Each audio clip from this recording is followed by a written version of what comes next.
Bonsoir à vous deux. Bonsoir. Bonsoir. Alors, Emmanuel, est-ce que ce n'est pas un pari très risqué pour M. Duceppe, à 4 mois d'une campagne électorale? Est-ce qu'il a vraiment le temps d'insuffler un nouveau souffle au parti? Écoutez, c'est la question que tout le monde se pose, mais dans le constat d'échec du chef, M. Beaulieu, on voit que celui-ci avait réussi à garder mobilisé le noyau dur qui l'avait porté à la tête du Bloc québécois, les purs et durs, si vous voulez, mais qui n'avait pas réussi à percer ce noyau-là.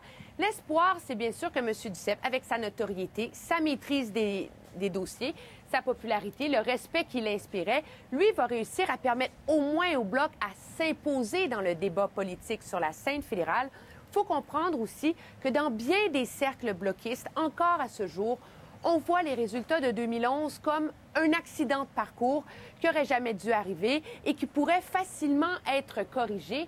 On est en 2015, les néo-démocrates seraient les premiers à vous dire qu'eux ont plutôt réussi à bien s'implanter au Québec. Mais ça, ce sera bien sûr une partie de la joute qui s'en vient là, dans les prochains mois.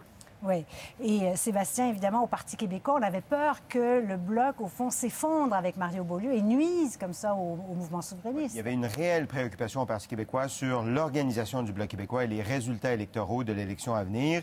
Et donc, Pierre-Carl Péladeau, sans faire nécessairement des grosses pressions, a été consulté par Gilles Duceppe pour son retour en politique.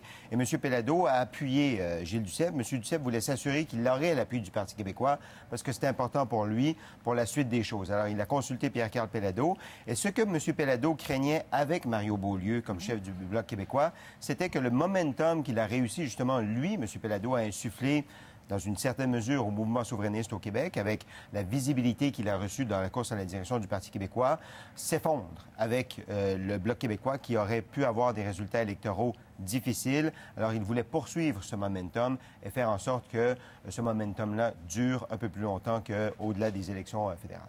Mais est-ce que c'était au point de faire des pressions sur Mario Beaulieu pour qu'il se retire? Alors, il n'y a pas eu de putsch organisé, fomenté par le Parti québécois, mais disons que on est content que Mario Beaulieu se retire. Il y a une joie, on va l'appeler contenue du Parti québécois, parce que, justement, la base militante aurait pu être démobilisée par Mario Beaulieu, alors qu'elle va être probablement plus mobilisée par Gilles Duceppe.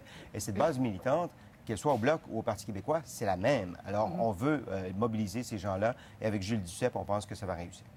Et Emmanuel, comment ce retour de Gilles Duceppe, donc, va se traduire là, sur l'échiquier politique? Mais le pari, c'est que l'arrivée de Gilles Duceppe va permettre d'augmenter les appuis du Bloc juste suffisamment pour qu'il redevienne compétitif. Et si le Bloc monte un peu, ça fait qu'il y a bien des comtés où on va se retrouver avec des courses à 3, mais surtout dans certains coins, dans des courses à 4.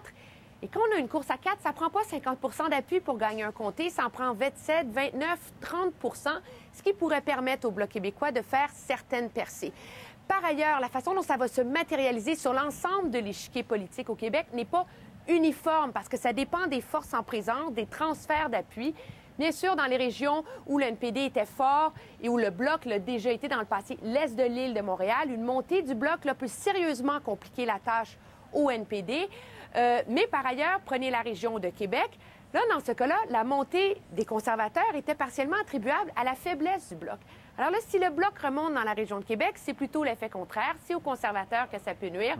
Vous voyez, ce sont tous des effets dominos qui sont différents dépendant des courses, des comtés, ce qui fait que ça va être palpitant à suivre et qu'il y a une partie de cette joute-là qui va se jouer vraiment sur le terrain grâce aux machines électorales des uns et des autres. Oui, ça pourrait causer des surprises. Et donc, cette annonce, demain matin, 10h30, on va tous surveiller ça avec beaucoup d'intérêt. Merci beaucoup à vous deux. Merci. Très bien, au revoir.